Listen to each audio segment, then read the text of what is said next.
ఓం సాయిరామ్. సమర్థ సద్గురు సాయినాథ్ మహారాజుకి జై. సాయి భక్తులందరికీ నమస్కారం అండి. మన బాబాగారి దయ వల్ల మనందరం బాగుండాలి, సంతోషంగా ఉండాలి అని చెప్పి మనస్ఫూర్తిగా కోరుకుంటూ ఈ రోజుటి వీడియో స్టార్ట్ చేస్తున్నాను ఫ్రెండ్స్. ఇక ఈరోజు వీడియోలో మనం చూడబోయేది ఏంటి అంటే, బిడ్డ నేను మాట అడిగేసానమ్మా, తల్లి మాట ఒప్పేసుకున్నారు. ఈ ఇద్దరు దేవతలు కూడా నీ ఇంటికి వస్తున్నారమ్మా. నువ్వు అడిగింది నీకు ఇస్తున్నారు. అది కూడా 2 రోజుల్లోనే నీ ఇంటికి రాబోతున్నారు. కానీ వచ్చాక నిన్నొకటి అడుగుతారట. అదేంటో నువ్వు జాగ్రత్తగా తెలుసుకోవాలి. అలాగే నువ్వు మరో 2 రోజులు జాగ్రత్తగా ఉండు. ఆ 2 రోజులు కూడా తెలుసుకో. ఎటువంటి పరిస్థితుల్లో కూడా నిర్లక్ష్యం చేయొద్దు తల్లి అని చెప్పి బాబాగారు అయితే మనకు ఒక మంచి సందేశాన్ని తీసుకొచ్చేసారండి. ఆ సందేశం ఏంటి, ఆ సందేశం రూపంలో బాబాగారు మనతో ఏం చెప్పబోతున్నారు అనేది ఆయన మాటల్లోనే విందామా. బిడ్డ, 2 రోజులు మాత్రమే ఉంది. ఆ తర్వాత వాళ్ళు మళ్ళీ నువ్వు ఎంత పిలిచినా కూడా పలకరమ్మా. ఇంతకీ ఆ దేవతలు ఎవరో తెలుసా? నీకు ఏమివ్వాలని వస్తున్నారో తెలుసా? వారు ఇవ్వబోయే కానుకను జాగ్రత్తగా అందుకో. వారు ఏమడుగుతున్నారో అది జాగ్రత్తగా ఆలకించు. తల్లి, మరో 2 రోజుల్లో ఆ ఇద్దరు దేవతలు నీ ఇంటికి అతిథిగా రాబోతున్నారు. వారెవరో తెలుసుకోలేకపోతే నువ్వు నష్టపోతావు బిడ్డ. ఇప్పుడు నీకు అనిపించవచ్చు, బాబా ఇంతమంది ఉన్నారు కదా, నా ఇంటికే ఎందుకు వస్తున్నారు, నువ్వు నా కోసమే ఎందుకు మాట్లాడిగావు తండ్రి అని. ఎందుకంటే నువ్వు జీవితంలో ఎలా ఉంటావో, ఎలా నడుచుకుంటావో 2 ముక్కల్లో చెప్తాను వినిబిడ్డ. అప్పుడు ఆ దేవతలు నీ ఇంటికి ఎందుకు అతిథిగా వస్తారో నీకు పూర్తిగా అర్థమైపోతుంది. నిన్నే ఎందుకు ఎంచుకున్నారో, నిన్నే ఎందుకు ఎంపిక చేసుకున్నారో, ఈ సాయి నీకు ఎందుకు నీ తరపున మాట్లాడాడు అనేది ప్రతి ఒక్కటి కూడా నీకు అర్థమవుతుందమ్మా. ఎందుకంటే నాకు తెలుసు కదా, నా బిడ్డ ఇన్నాళ్ళు కూడా కష్టాల్లో, బాధల్లో, కన్నీళ్లలోనే కాలం గడుపుతూ వస్తూ ఉందని. ఒక్కొక్కసారి అన్నీ ఉన్నట్లే ఉన్నా కూడా ఏదో అశాంతి, మానసిక ప్రశాంతత లేకపోవటం, ఏదో అలజడి, ఒక లోపం అంటూ ఉంటూనే ఉందమ్మా నీలో. ఒక చిరాకన్నది ఉండనే ఉంది. అవన్నీ కూడా తెలుసు. అవన్నీ తొలగించాలని నీ సాయి మనసు ఈ విధంగా చేశాడు తల్లి. దాని ప్రభావమే ఇదంతా కూడా. ముందుగా నీ గురించి అయితే నువ్వు తెలుసుకోవాలి. ఎందుకంటే నీకు తెలియని విషయాలు కూడా ఈరోజు నీ సాయి నీకు కొన్ని చెప్పబోతున్నాడు. తల్లి, 2 దేవుళ్ళు నీ ఇంటికి రాబోతున్నారమ్మా. ఆ 2 దేవుళ్ళు ఎవరు? ఆ దేవుళ్ళ యొక్క రాక నీ జీవితంలో ఎటువంటి మార్పులు తీసుకొస్తుంది? అలాగే నువ్వు రాబోయే దసరాలోపు ఏదైతే అక్టోబర్ నెల ఉందో ఆ నెలలో 1, 2వ తేదీలలో నువ్వు జాగ్రత్తగా ఉండాల్సిన కొన్ని అంశాలు కూడా ఉన్నాయి బిడ్డ. అవి కూడా చెప్తాను. అక్కడ కొంచెం జాగ్రత్తగా ఉండాలి. ఆ జాగ్రత్తలు కూడా చెప్తాను నీకు. కాకపోతే నీ బాబా మాటను పెడచెవిన పెట్టకుండా ఏం చేస్తున్నా సరే అన్నీ కాసేపు పక్కన పెట్టేసి వినడానికి ప్రయత్నించమ్మా. ఎందుకంటే ఇది నీ జీవితం కదా. ఇక్కడ నువ్వు మార్చేస్తే మారిపోయేది నీ తండ్రి సందేశము, లేకపోతే గంటలోనో, రోజుల్లోనో, గడియల్లోనో కాదు. నీ జీవితంలో కొన్ని పేజీలు, కొన్ని ఘటనలు అన్నీ కూడా మారిపోతాయి. కాబట్టి ఎటువంటి పరిస్థితుల్లో కూడా పక్కకు వెళ్లకుండా చూసే ప్రయత్నం అయితే చేసే తీరాలి బిడ్డ. అసలు నీ జీవితంలో ఏం జరగబోతోంది, ఆ దేవుళ్ళు ఎవరు, ప్రతి ఒక్కటి కూడా చెప్తాను. ఇక నీ గురించి చెప్పాలంటే ఎలా ఉంటావు, ఎలా నడుచుకుంటావు, ఎలా మాట్లాడతావు, ఎదుటి వారితో ఎలా ఉంటావు, ప్రతి ఒక్కటి కూడా ఈరోజు నీ గురించి నీకు నేను కొత్తగా పరిచయం చేయబోతున్నాను. ముందుగా నీ మనస్తత్వాన్ని చూస్తే చాలా మంచి మనస్తత్వం తల్లి. ఎవరైనా కష్టాల్లో ఉంటే ఊరుకోవటం నీకు అస్సలు చేతకాని పని.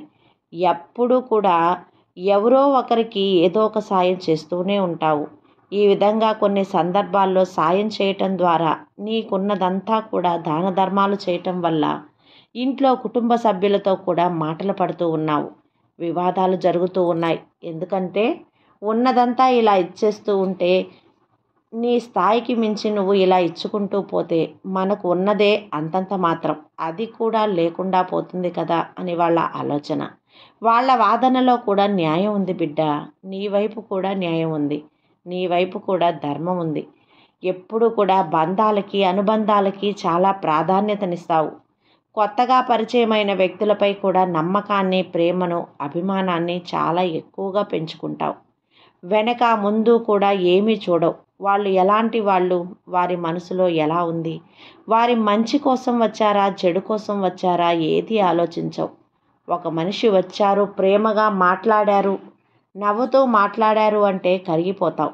ఇక వాళ్ళ మీద ఎనలేని నమ్మకాన్ని పెంచుకొని ప్రేమను, అభిమానాన్ని కూడా చూపిస్తూ ఉంటావు. ఎటువంటి వ్యక్తిత్వం నీ వ్యక్తిత్వం తల్లి. ఒక్కొక్కసారైతే దానివల్ల దెబ్బ కూడా పడుతూ ఉంటుంది. ఎప్పుడు కూడా ఒక క్రమశిక్షణగా ఉండాలి అనుకుంటావు, ఆరోగ్యంగా ఉండాలి అనుకుంటావు, సమయపాలన కూడా ఉండాలి అనుకుంటావు. అన్నీ సమయానికి చేయాలి, ఏది వాయిదా వేయకూడదు, సోమరితనంగా బద్ధకంగా ఉండకూడదు. మనకున్నది ఎందుకు కష్టపడాలి, కష్టపడితే ఆ తర్వాత మనకు ఏమి ఇవ్వాలన్నా ఆ సాయి ఇస్తాడు, ఆ భగవంతుడు ఇస్తాడు అన్న ఒక ధర్మ సిద్ధాంతాన్ని నమ్ముకొని ముందుకు వెళ్తున్న మనిషివి. అంటే డబ్బు కంటే విలువైనవి బంధాలు అనే భావన కూడా నీకుంటుంది. ఆ భావన ఒక్కొక్కసారి చేతగానితనంగా కూడా ఇతరులకు కనిపిస్తూ ఉంటుంది. అయినప్పటికీ కూడా ఏమీ పట్టించుకో. నీ పద్ధతులకి, నీ సిద్ధాంతాలకు నువ్వు కట్టుబడి ఉన్నావు కదా, వాటిని పాటిస్తావు కదా, ఆ సిద్ధాంతాలను అస్సలు వదిలిపెట్టవు కదా. ఎవరో ఏదో అనుకుంటారని మనస్తత్వం నీకు ఉండదు తల్లి. ఎవరో ఏదో అన్నారని నన్ను నేను మార్చుకోవాలి అని కలలో కూడా అనుకో. నీకు ఏదైతే సరైనది అనిపిస్తుందో దాన్నే చేస్తావు, దానికోసం వెళతావు, దానికోసం ఎప్పుడు కూడా కట్టుబడి ఉంటావు. ఇక నీ జీవితంలో చెప్పాలంటే ఒడిదుడుకులు, సమస్యలు ఎక్కువగా ఉంటాయి బిడ్డ. కుటుంబ బాధ్యతలు కూడా నీకు ఎక్కువే. ఒక బాధ్యతను తీర్చుకునేలోపు గుండెల మీద చెయ్యి వేసుకొని ఊపిరి తీసుకునేలోపే మరొక బాధ్యత నేనున్నాను అంటూ నీకు సిద్ధంగా నీ కళ్ళ ముందు నిలబడుతుంది. అలానే ముందుకు వస్తూనే ఉంటుంది. నీ భుజాలపైన ఎప్పుడు కూడా బాధ్యతల బరువులు మోయటంతోనే సరిపోతూ ఉంటుందే. నీ జీవితంలో ఒడిదుడుకులు, సమస్యలు అధికంగా ఉన్నప్పటికీ కూడా వాటిని ఛేదించే సామర్థ్యం కూడా నీకు నీ సాయి ఇచ్చాడు. అవి నిండుగా మెండుగా నీ దగ్గరే ఉన్నాయమ్మా. ధైర్యంగా ముందడుగు వెయ్యి, రానివ్వు. ఎంతటి ఒడిదుడుకులు వస్తాయో, ఎంతటి సమస్యలు వస్తాయో, ఎంతటి కష్టం వస్తుందో అదే నిలబడి చూసుకుంటావు, వాటి అంతు తేల్చేస్తావు. అంత గుండె ధైర్యం కూడా నీకుంది. అంటే ఒక ఉక్కు గుండెలాగా కూడా ఉంటుంది. ఎప్పుడూ కూడా నిరాశ, నిస్పృహకు అస్సలు లోను కావు. ఎటువంటి సమస్యలు వచ్చినా వాటి కోసం పరిష్కారాలను అన్వేషిస్తూనే ఉంటావు. నిరాశగా కూర్చుంటావు. ఏ సమస్యకు కూడా పరిష్కారం ఉంటుంది కాబట్టి ఏదో ఒక పరిష్కారంగా నీ సాయి నీకు చూపిస్తాడులే అన్నంత ధీమా తల్లి నీకు. ఇంకొక విషయం ఏంటంటే, నీకు శత్రువులు కూడా ఎక్కువగానే ఉన్నారు బిడ్డ. నిన్ను చూసి ఏడ్చేవారు కూడా చాలామంది ఉన్నారు.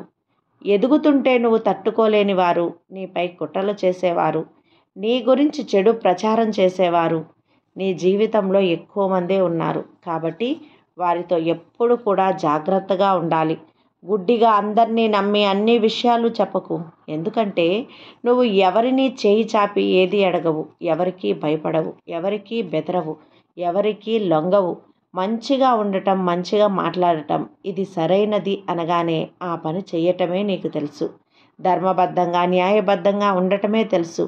ఇలాంటప్పుడు నేనెందుకు ఒకరికి భయపడాలి, ఒకరికి తల వంచాలి అన్న ధీమా. దానివల్ల కూడా ఈ వ్యక్తి అంటే మరి ఎలా ఉన్నారు, ఎవరికి భయపడడే, మాట వినడే, లొంగడు అన్న కారణంతోనే నీకు శత్రువులు కూడా పెరుగుతూ ఉంటారు. అలాగే ఆర్థికపరమైనటువంటి లావాదేవీలతో ఎవరితో కూడా పంచుకోకు. నీ జీవితమైన ఆర్థిక విషయాలు, నువ్వు ఏం చేస్తున్నావు, ఎన్ని లాభాలు వస్తున్నాయి, ఎంత డబ్బులు సంపాదిస్తున్నావు, ఎక్కడ పెట్టుబడులు పెడుతున్నావు, ఏ విషయంలో పెడుతున్నావు, ఎక్కడ దాస్తున్నావు, ప్రతి ఒక్కటి కూడా ఎవరితోనో మొత్తం పూసగుచ్చినట్లు చెప్పకు. అందరితో మంచిగా ఉండు, మంచిగా మాట్లాడు, కష్టం వస్తే సహాయం చేయి. అంతేకాని నీ సొంత విషయాలు ఎప్పుడూ కూడా ఎవ్వరితో కూడా పంచుకోకు. అలా ఎవరిని కూడా గుడ్డిగా నమ్మకు. నమ్మి జాలిపడి వారు అడిగారు కదా అని ఏది పడితే అది ఇస్తే, ముఖ్యంగా ఆర్థికపరమైన విషయాలలో వారితో కలిసి చేస్తే మాత్రం అది నీకు కీడు తలపెట్టే విధంగా కూడా ఉంటుంది. ఈ విషయంలో కొంచెం జాగ్రత్తగా ఉండు. ఎవరి అయినా వచ్చి నాకు కష్టంగా ఉంది, నా వల్ల చేత కావటం లేదు, నేను నీతో పాటు ఒక పని చేస్తాను, వ్యాపారం చేస్తాను, మన ఇద్దరం కలిసి ఏదో ఒకటి చేద్దాం, అలా వాళ్ళు చెప్తే కూడా గుడ్డిగా నమ్మేకు. వెనక ముందు ఆలోచించు. ఎందుకంటే నీ యొక్క మనస్తత్వం మంచిది తల్లి, వాళ్ళ మనస్తత్వం మంచిది కాదు. అలాంటి నిస్వార్థమైన మనసు నీది. ఎవరైనా కష్టంలో ఉన్నారంటే వెంటనే కరిగిపోతావు. ఇన్ని గుణాలున్న నీకు, ఇన్ని మంచి లక్షణాలున్న నీకు ఇక కష్టాలు ఉండకూడదమ్మా, బాధలు ఉండకూడదు అని నీ సాయి మనసులో గట్టిగా అనుకున్నాడు. బిడ్డ అందుకే అడిగేశాడు. ఎవరిని అడిగేశాడు? సాక్షాత్తు లక్ష్మీనారాయణుల్ని అడిగేశాడమ్మా. ఇద్దరూ కూడా ఈ 2 రోజుల్లో నీ ఇంటికి అతిథులుగా రాబోతున్నారు. నిన్ను అనుగ్రహించబోతున్నారు. నిన్ను అనుగ్రహించాలని రాబోతున్నారు.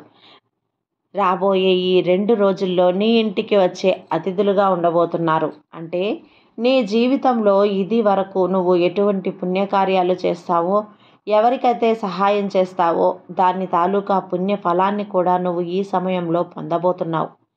2 రోజుల్లో లక్ష్మీనారాయణులు నీ ఇంటికి వచ్చి నువ్వు ఏదైతే అనుకుంటున్నావో అది చాలా కాలంగా నీకున్నటువంటి కోరికైతే కల అయినా సరే దాన్ని తీర్చడానికి వాళ్ళు సిద్ధంగా ఉన్నారు. వివాహం జరగడం లేదా? చక్కటి సంబంధానికి ఒక శుభవార్త అందిస్తారు. ఒక చక్కటి సంబంధం వచ్చేలా చేస్తారు. నువ్వు ఎక్కడైనా వ్యాపారం చేయాలి, ఉద్యోగం చేయాలి అనే అవకాశం కోసం ఎదురు చూస్తున్నావా? ఆ కోరిక కూడా నీకు అతి త్వరలో తీర్చే వెళ్తారు బిడ్డ. ఎందుకంటే నీ ఇంట్లోకి సాక్షాత్తు లక్ష్మీనారాయణులు ప్రవేశించబోతున్నారు. నీ కోరికను భర్తీ చేయబోతున్నారు. కాబట్టి దానికి సంబంధించినటువంటి ఒక అతిపెద్ద శుభవార్త వినబోతున్నావు. నీ కోరిక తీరే సమయం వచ్చేసింది బిడ్డ. ఇక ఇల్లు కట్టాలన్నా, వ్యాపారం మొదలు పెట్టాలన్నా, లోన్ కోసం నువ్వు అప్లై చేసుకున్నా సరే అది వస్తుంది అని భయంతో బిక్కుబిక్కుమంటూ ఎదురు చూస్తున్నావు కదా. దానికి సంబంధించి ఒక శుభవార్త అన్నది నువ్వు అందించుకోబోతున్నావు. అలాగే ఇంటర్వ్యూకు వెళ్ళావు. అక్కడ ఏ ఫలితం ఏ విధంగా వస్తుందో అని ఎదురు చూస్తూ ఉన్నావు. ఖచ్చితంగా ఆ ఉద్యోగం నీ సొంతం చేసి వెళ్తారు. నీ ముందుకు తెప్పించి వెళ్తారు. నీ జీవితంలో నీకున్నటువంటి బలమైన కోరిక అన్నది తీరబోతుంది. అలాగే నువ్వు ఏది అనుకున్నా కూడా అన్నీ అనుకూలంగా మారుతాయి.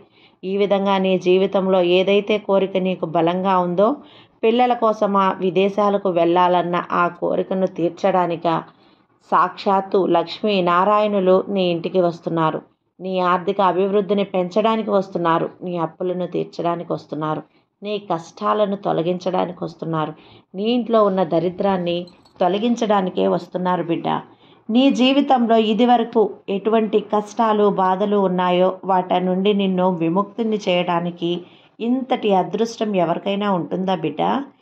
ఈ రాబోయే దసరాలోపు సాక్షాత్తు లక్ష్మీనారాయణులే ఇద్దరూ నీ ఇంటికి వస్తుంటే ఎంత పుణ్యం చేసుకుంటే ఇంత అదృష్టం దక్కుతుంది. నీ జీవితంలో ఇదివరకు ఎటువంటి కష్టాలు బాధలు ఉన్నాయో వాటి నుంచి కూడా బయటపడతావు. ఎందుకంటే నీ జీవితంలో నీకున్నటువంటి సమస్యలకి, బాధలకి పరిష్కారం కూడా లభిస్తుంది. కాబట్టి నీ జీవితంలో నువ్వు కోరికలు తీర్చుకునే అవకాశాలైతే ఎప్పుడూ కనిపిస్తున్నాయి. ఈ 2 రోజుల్లో కనిపిస్తున్నాయి. అది కూడా సాక్షాత్తు లక్ష్మీనారాయణులే తీర్చబోతున్నారు. కానీ ఒక ముఖ్యమైన విషయం ఏంటంటే, ఇది గుర్తుంచుకోవాల్సిన విషయం బిడ్డ. దసరాలోపు రాబోతున్నటువంటి ఆ 2 రోజుల్లో, ఆ 2 తేదీల్లోని కొంత ప్రమాద సూచనలు కనిపిస్తున్నాయి. జాగ్రత్తగా ఉండాలి. అయితే నువ్వు ఈ సమయంలో కొత్త వ్యక్తుల వల్ల మోసపోయే ప్రమాదం అయితే కనిపిస్తుంది. జాగ్రత్తగా ఉండు తల్లి. అన్ని విషయాల్లో కూడా కొంచెం దూకుడు తగ్గించు. ఏ దాంట్లో కూడా తొందరపడకు. ఈ తొందరపడి ఏ పని కూడా చేయకు. అలా చేసావంటే మాత్రం నీకు నువ్వుగా కష్టాలను కొని తెచ్చుకున్న దాన్ని అవుతావు. కాబట్టి నువ్వు ఏది కూడా ఎవరో వచ్చారు, ఏడ్చారు, కన్నీళ్లు పెట్టుకున్నారు, కాళ్ళు పట్టుకున్నారు, బతిమలాడుతున్నారు కదా అని సంతకాలు ఎక్కడ పడితే అక్కడ పెట్టకు, చిక్కుల్లో పడతావు. ఎవరితో పడితే వాళ్ళతో భాగస్వామ్య ఒప్పందాలు ఇవేమీ కూడా చేయకమ్మా. కొంచెం జాగ్రత్తగా ఉండు.